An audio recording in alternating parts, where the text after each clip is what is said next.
So let's start by introducing yourselves, Sure. telling people where you're from, how long you've been on the tour, and then we'll open it up to them. Cool. Yeah.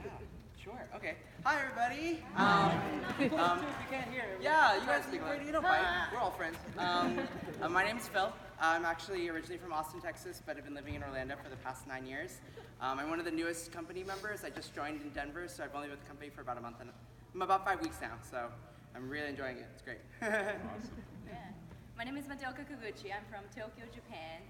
I've been living in the United States for about 3 years, and I've been on the road for a year. I opened the national tours. I've been on the road for a year. Yeah, same as me. We started rehearsing in New York City over a year ago, about 13 months ago, in August of 2018. And my name's Eymard Cabling. I was born and raised in Maryland.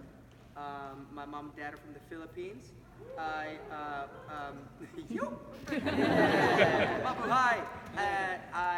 What else? Oh yeah, I'm in the ensemble.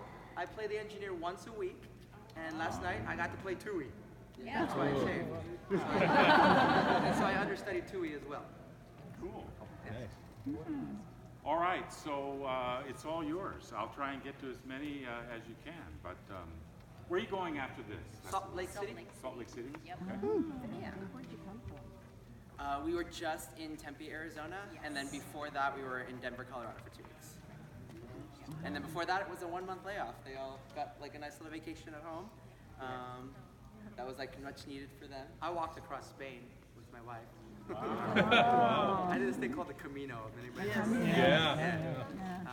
Yeah, questions? Could you talk about a little bit of your experience with becoming like the actors and advice you would give people? What was the question? What I'm advice sorry, is- let me Oh, repeat yeah. the question. So she wants to know how they got to where they are today in terms of being an actor, and what advice they would give. Well, really briefly, I have a Bachelor's of Fine Arts in Dance from Florida State University.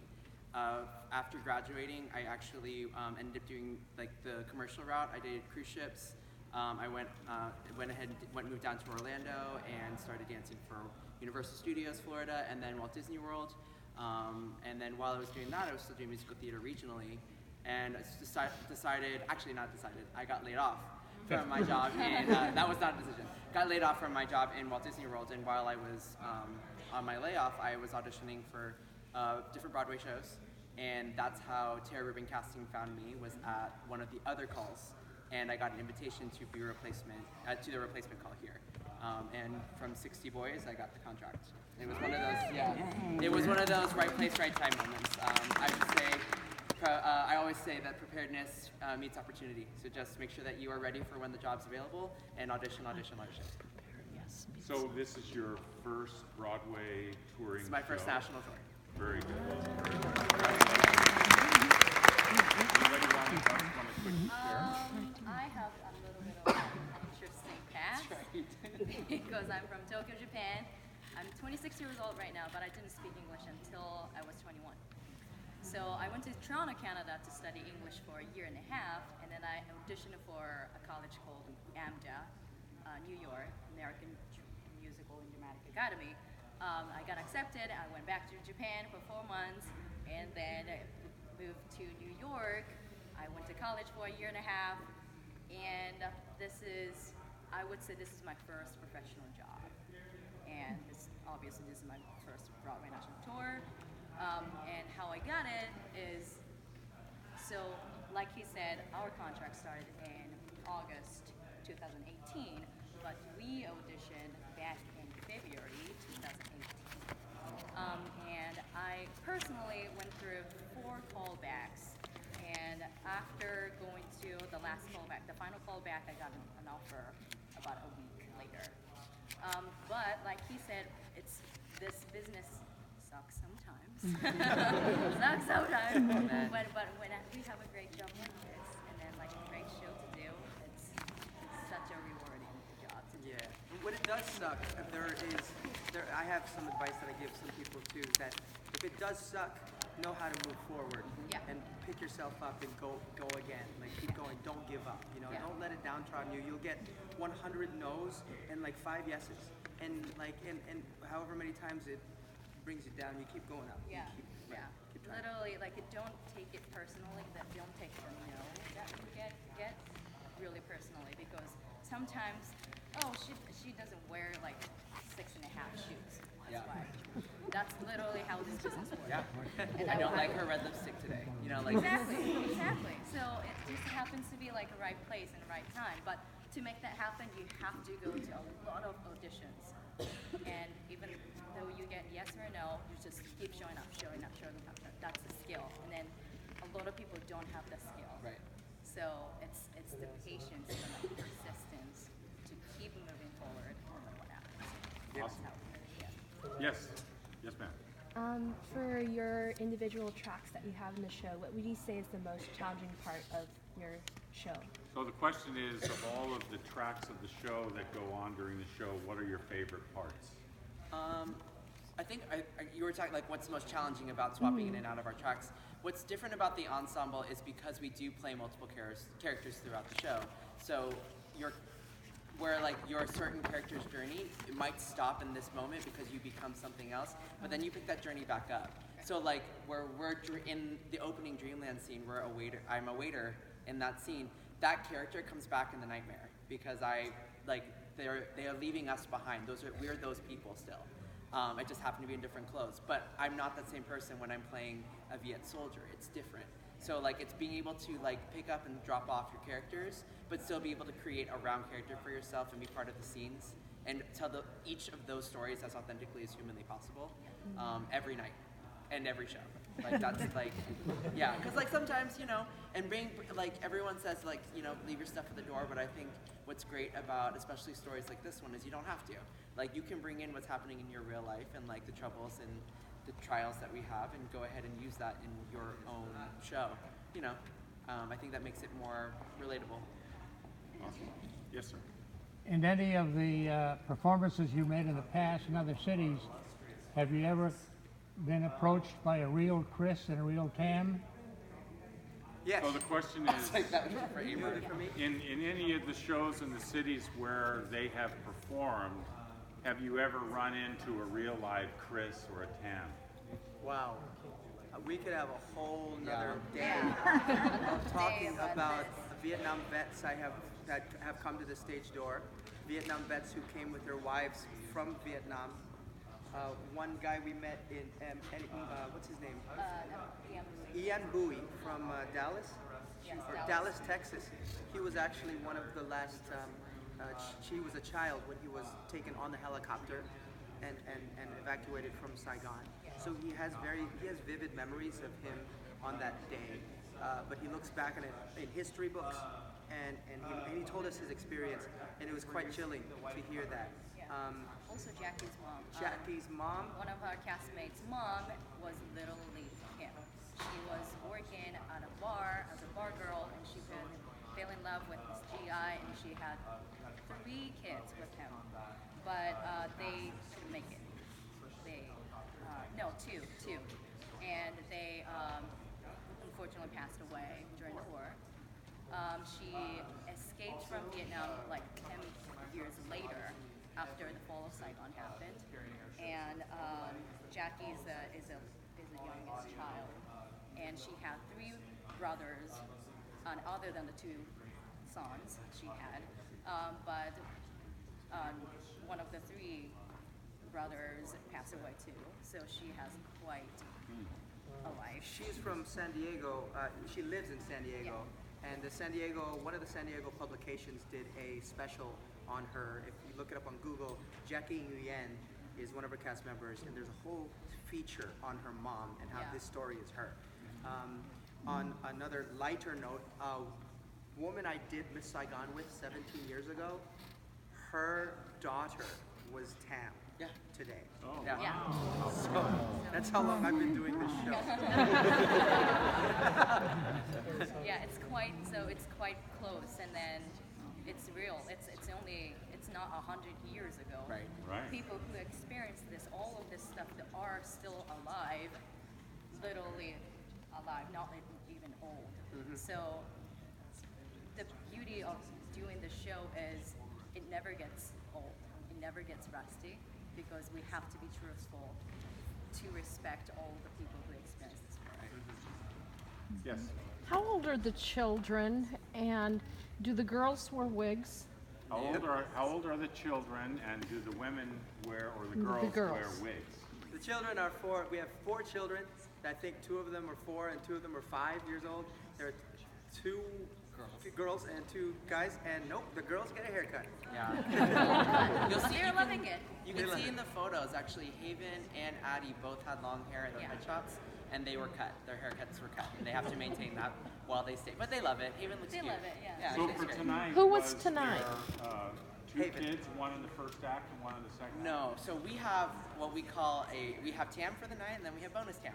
So bonus TAM is there just in case we have a TAM mishap, and TAM needs to be pulled out of the show. Don't wanna But, go on. but bonus TAM is used throughout the show in the opening and in the exodus. They get carried, and they're in costume, ready to go on stage, just in case our other TAM decides they won't want to play nice for the rest of the Which week. has Which has never happened. Never happened. We have really Yeah. great TAMs. So. Yes, sir. How does a maid display that kind of emotion so long and do the same thing the next night? How do you all display the same emotion, night after night after night, coming out and doing the same show? You It played is- the lead. Yeah. Because a brilliant director once told me that this may be our 400th show, but for those in the audience, it's your first time seeing it. So we owe you that respect to deliver it as if it was the first time we were telling you the story. So I think a lot of actors know that as kind of an understanding to just make it fresh and organic every night, to reach those levels of heightened emotion. And so if we don't go there, we're cheating you, Yeah. and you're the one that paid for the ticket. Yeah. So we're, So we we're can gonna- pay. we're gonna give you the best. We're gonna give you the best show that we can every night. Yeah, I wouldn't think we are doing the same over and over again. I make it actually like new every single New time. every night. Yeah. So if I am to do exactly the same thing, well, of course we do the choreography, all the choreography is the same every single night. But emotional-wise, I try to bring something new every single day. Yeah. Yes, ma'am. As a performing actor and sometimes laid off actor, how do you stay healthy and how do you keep your mind healthy? In between jobs and being an actor and all of that, how do you continue to stay healthy, It's both mind and body? It's a really weird cycle. I'm gonna put it out that way. And it takes some time of. I feel like it's really important. If the people that are like consistently working, like such a fortune, like that's like you're so fortunate, like you, to like not feel that feeling of losing your job. As someone who did, it was kind of eye opening to be like, that was, what do I do? And you kind of go through this weird cycle of like finding a new survival job and then figuring out. I mean, every day, as an actor, every day you kind of have to wake up and go, okay, do I want to do this anymore? That's just something that we do, whether you subconsciously know it or not. Because the morning that you wake up and you say, I don't want to do this anymore, that should be the day that you start looking for something else. Because it will never be as rewarding as the day you step on stage and you're like, I love what I'm doing. Yeah. At that point, you're just robbing the audience and other people of an opportunity for something that they would really enjoy doing. So for me, it was, okay, let's find a new survival job. I did that. That survival job allowed me to go back into training. I tried to train as long as I could while I was still doing my survival job, which gave me opportunities to go and audition again, which then found me to Saigon. So and then when Saigon ends, because as all opportunities do, this will also end, I will go back into finding a new survival job and then figuring out if this is still something I want to do. If the answer is yes, then we keep going. If it's not, then we find something else and we become other people. But this will always be a part of our lives. Like what we do on stage is not completely separate. We're all a big family here. We bring our own dramas from home and we work through it on stage together because that's just what you do. Yeah. I love going on vacation. Yeah. I think as actors and as human beings, we need a break from like the mundane or like the everyday routine. So I love going on vacation. I love visiting my family who I miss so much. Like I go back home to Maryland as much as I can. Yeah, I love you take moments for yourself. I know actors who meditate, listen to music, they take up hobbies like painting or writing music, they go to the studio and they record music, they write poems, stories, anything to just kind of find that balance. Great questions. Yes, sir. What are some of your favorite acting jobs that you've done? What are some of your favorite acting jobs that you've done? This. I didn't like the previous job I was doing. 2 years ago, I was, I don't know if any of you went to Los Angeles to watch George Takei in Allegiance. I played Frankie. I played the guy with that brown leather jacket, and it was awesome. I loved it. And the reason why, unlike Miss Saigon, they're both history pieces, but Allegiance for me was a very unique piece in that it was current, and it was very like, it was today, and it was driven, and it was on, like, the energy on stage every day was on fire, especially because of George. Right. He's so amazing. I loved that show so much. Hope to do it more. Time for a couple more. Yes, sir. So what's it like to be on tour? I mean, what do you do? How long is it? Do you get What's vacations? it like to be on tour? What do you do during the day? I mean, I have a really skewed view. You guys want to do this one first? Okay. I love going to museums. I love going to zoos. I love animals. So the best part of touring is, of course, like we get to explore everywhere we go. So I love going to museums, zoos, and I love eating at local restaurants. Yeah, that's pretty cool. Which is great. What else? Also, we sometimes have like our own projects to do. For example, some company member wants to do like a reading with the cast member. So like we are actually reading the musical called Company, but all Asian cast. Like, you know, we rent out, like, we go convene in someone's hotel room and then we read a play for fun. Yeah. Or like we read a musical for fun, and it just keeps us in Alive. That's what we do on tour. Great. It's a great opportunity to keep everything fresh and also like. Nice. Yeah. Okay, I can do two more. Yes. Oh hi.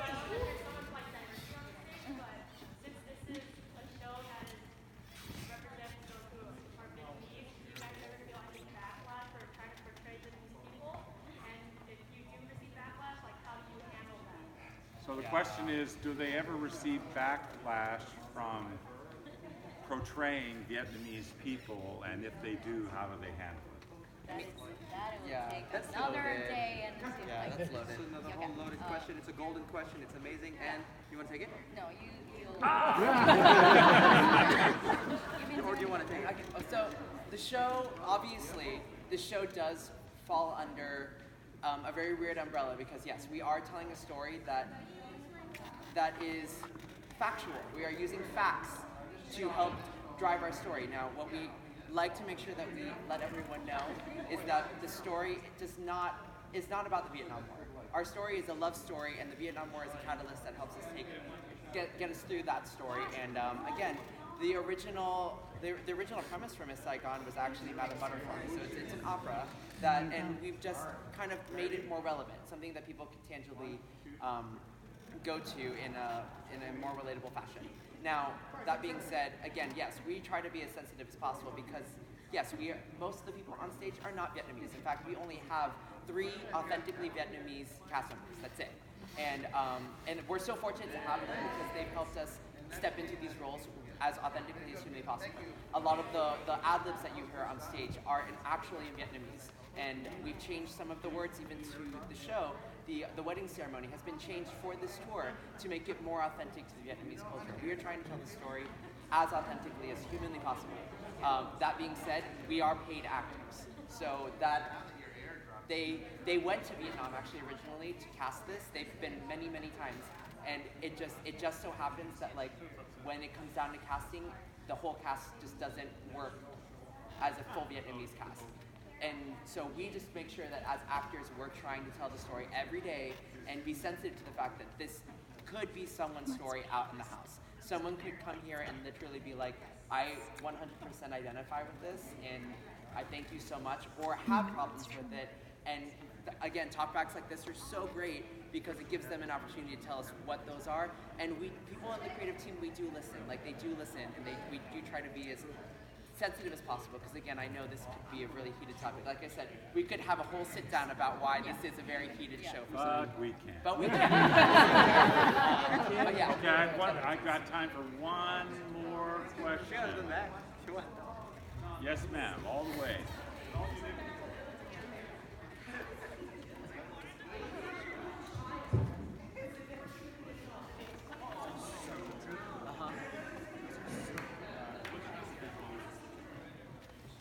You're talking the TAM?